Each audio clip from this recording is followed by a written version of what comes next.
بسم الله الرحمن الرحيم. السلام عليكم ورحمة الله وبركاته. زمارون او خويندو دا نوی کال دراتلو سره بس یو ورځ دوه ورځې پکې دي. نوی کال به شروع شي.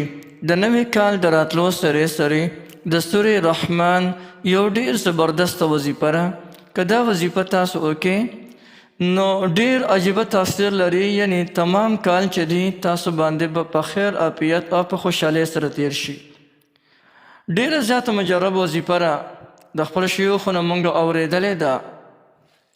نو د سورې رحمان دا وظیفه وکړئ. اول خو موږ ځان سره یو کار وکړو چې دا کم کال تیر شوی دی په دې کې موږ دا محاسبه ځان سره وکړو چې آیا دې کې موږ نیکۍ زیاتې کړې دي او که نه بدۍ هم زیاتې کړې دي. که چېرته موږ بدۍ زیاتې کړې وي د ټولو اول په هغې باندې الله جل شانهو ته اوښکې توی کړو، الله جل شانهو ته په هغې باندې وجاړو او بیا د راروانې زندګۍ لپاره د بدو ناروا کارونو موږ توبه وکړو.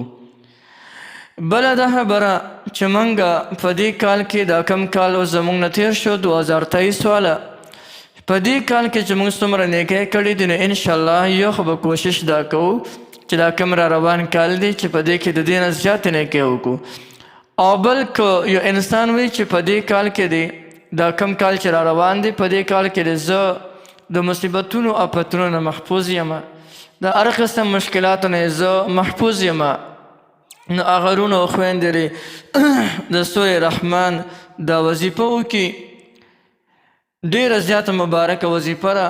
که دا وظیفه وکړي نو انشاءالله چې ټول کال به په خیر عافیت او په خوشحالۍ سره تېرېږي.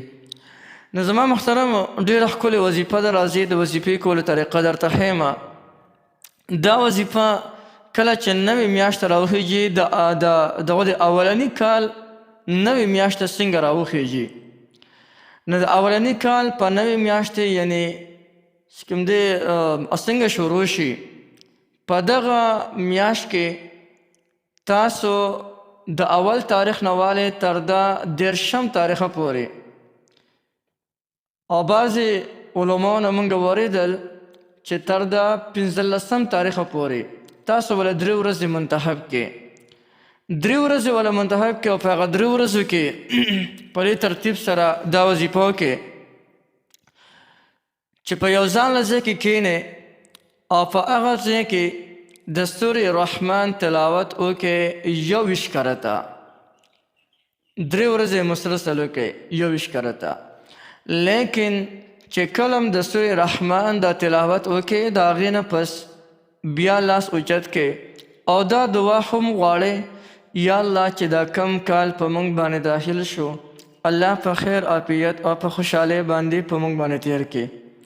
الله په دې کال کې موږ د ګناهونو نه محفوظ ساتي او نیکو طرف ته زموږ شوق او رغبت نصیب وفرمایي. او بل څه حاجت دې وي نو د هغې حاجت دپاره هم پکې دعا کوه. انشاءالله 3 ورځې مسلسل دا وظیفه وکړئ 21 کرت ته. په ظاهره به تاسو ته مشکل ښکاري لیکن هېڅ مشکل نه ده ښه 21 کرت وظیفه ده. نو مسلسل یې وکړئ انشاءالله چې دا نوی کال دی دا به تاسو باندې په خیر خیریت په عافیت او د مشکلاتو نه به هم الله جل شانهو محفوظ ساتي.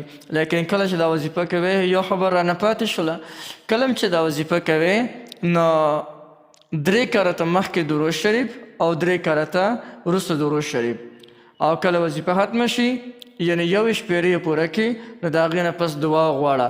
انشاءالله چې د کوم حاجت دپاره یې دعا غوښتې ده هغه حاجت به د رب العالمین پوره کړي.